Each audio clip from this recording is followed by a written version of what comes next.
ربي إني لما أنزلت إلي من خير فقير. هذا الدعاء الله عز وجل أوجد وسطره في القرآن. ليش؟ عشان نقرأ بس هذه الآية والدعاء وش صار لموسى في مدين بس للتسلية وزيادة حسنات؟ لا لا لا لا. الله عز وجل يقول ما في أفضل من إن الإنسان يتقرب إلى الله بكلام الله. عشان كذا لما سطرها في القرآن قال خذ هذه الآية، خذ هذه الدعوة وخليها معك في حياتك، في سجودك، في أوقات الإجابة. إيش اللي صار لموسى عليه السلام لما قالها؟ اتزوج، جاته وظيفة، جاله بيت، جاله الأمان، جاله الخير. أنا شخصيا أعرف واحد حافظ على هذه الدعوة، ربي إني لما أنزلت إلي من خير فقير، وهذا الكلام وهذا الدعاء موجود في كلام الله في سورة القصص.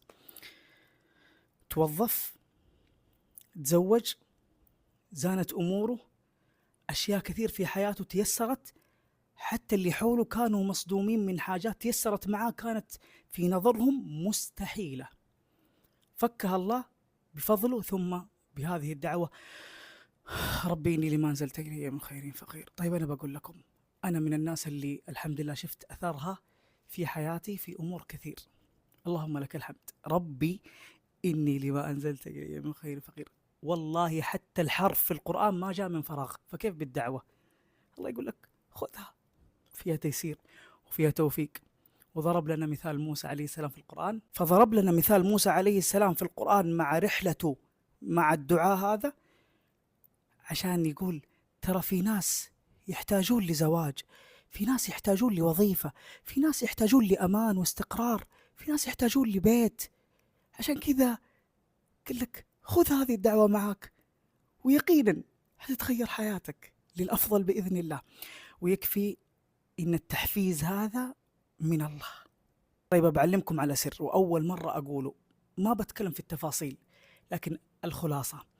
البيت اللي أنا فيه بفضل الله، ثم هذا الذكر اللي أنا تمسكت فيه وحافظت عليه يقينا، لأني أعرف إن الله ما يقول حاجة إلا من وراها مصلحة لنا وفيها خير. خذها يقينا إنه حتتيسر معاي لما أنا أقول هذا الشيء، لأن الله قاله، وإذا قال الله بطل كل قول أمام قال الله، وعد الله لا يخلف الله وعده، ومن أصدق من الله حديثا.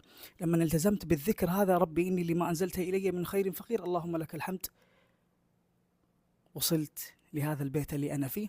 وأمور كثير ما بتكلم فيها لكن الله قالها، يعني تمسك فيها وخذها، فيها خير وفيها أبواب رزق وفيها أشياء ما تخطر على بالك.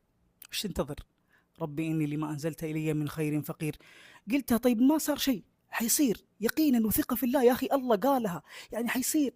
متى؟ هذه ما تخصصك، هذا من اختصاص الإله. أنت عليك إنك تقولها بس، النتائج مش عليك، حيجيبها الله لك. بس لا تستعجل، الله قال فلا تستعجلون، حيعطيك بس لا تستعجل.